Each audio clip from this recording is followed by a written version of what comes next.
Hello everyone, আসসালামু আলাইকুম। আশা করি সবাই ভালো আছেন। আল্লাহর রহমতে আমরাও ভালো আছি। আমরা প্রথম রোজা থেকে 9 রোজা পর্যন্ত কিছু না কিছু মাখা করে অবশ্যই খাইছি টক।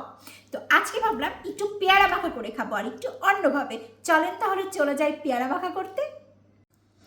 প্রথমে হচ্ছে পেয়ারাগুলো আমরা খুব সুন্দর করে কিউব কিউব করে কেটে নেব।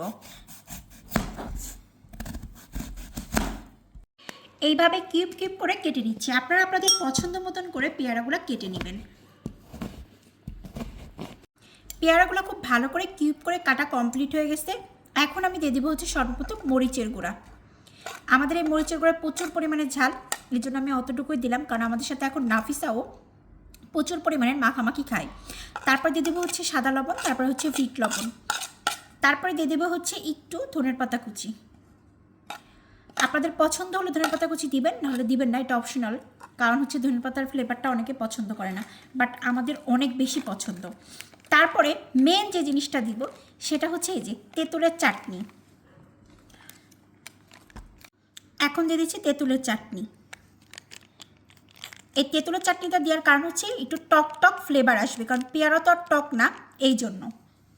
তারপর দিয়ে দিব হচ্ছে সরিষার তেল। এই যে সরষের তেল দেওয়ার পরে এখন এটা খুব ভালো করে মিক্সড করে মাখাই নিব। আপনারা যারা পেয়ারা মাখা করে খান অবশ্যই আপনারা একটু ট্রাই করেন হালকা একটু তেঁতুলের টক দেওয়ার, বা হচ্ছে তেঁতুলের কোনো চাটনি দিবেন আমাদের মতন, তাহলে দেখবেন মাখাটা আরও বেশি মজা লাগবে। কারণ হচ্ছে একটু পেয়ারা তো টক না, সো এই ক্ষেত্রে পেয়ারা একটু টক টক ভাইব আসবে এবং অনেক বেশি টেস্ট লাগবে। এই পেয়ারা মাখাটা আমি মাঝে মাঝে করে একা একাই খেতাম, বাট কখনো আপনাদের সাথে রেসিপি শেয়ার করি নাই। বাট আজকে ইফতারের পরে বারবারই মেহজাবিন বলতেছিল যে মামনি ওইভাবে পেয়ারা মাখা করে দিবা, আজকে ওইভাবে পেয়ারা মাখাটা খাবো। আপনারা চাইলে এখানে একটু তেঁতুল অ্যাড করতে পারেন, বাট আমি হচ্ছে তেঁতুলটার অ্যাড করি নাই, আমি হচ্ছে তেঁতুলের চাটনিটা অ্যাড করছি, কারণ ওই চাটনিটা আমার কাছে বেশ মজা লাগে। এখন হচ্ছে ফার্স্ট টেস্টটা প্রথমে আজকে নাফিসা বুড়িকে দিয়ে করাবো, যে দেখবো নাফিসা বুড়ি কী বলে। নাফিসাপুরি বর্তমান আমাদের সাথে থেকে থেকে বিশেষ করে মেহজাবিন আর আমার পাল্লায় পড়ে ও কিন্তু টক মাখা খাওয়া শিখে গেছে, বাট ও আগে কখনোই টক মাখা খেত না। কেমন হয়েছে মামুনি?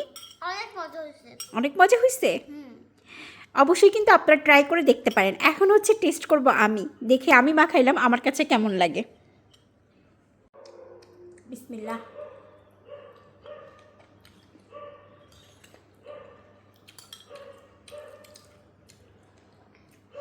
প্রথমত আমার পেয়ারাটা হচ্ছে একটু মিষ্টি মিষ্টি, আর যখন আমি তেঁতুলের এই টকটা দিলাম, চাটনিটা দিলাম, দেওয়ার পরে বিষয়টা হয়ে গেছে টক মিষ্টি, এবং এর সাথে হচ্ছে মরিচের গুঁড়া দিলাম।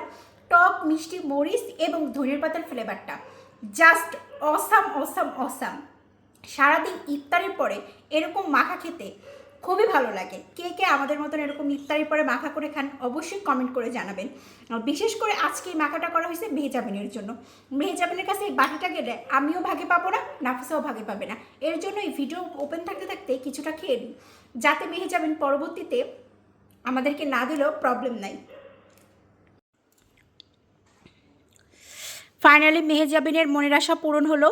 ইফতারের পর 2 দিন ধরে আমাকে বলতেছিল পেয়ারা মাখা করে দিতে, বাট আজকে করে দিলাম। মেহজাবিনের উসিলায় আমার আর নাফিসা বুড়িরও খাওয়া হইলো। সো আপনারা যারা পেয়ারা পছন্দ করেন তারা একটু এইভাবে মাখায় খেয়ে দেখেন। সবাই ভালো থাকবেন। আজকের ব্লগটি এই পর্যন্ত কি, আল্লাহ হাফেজ।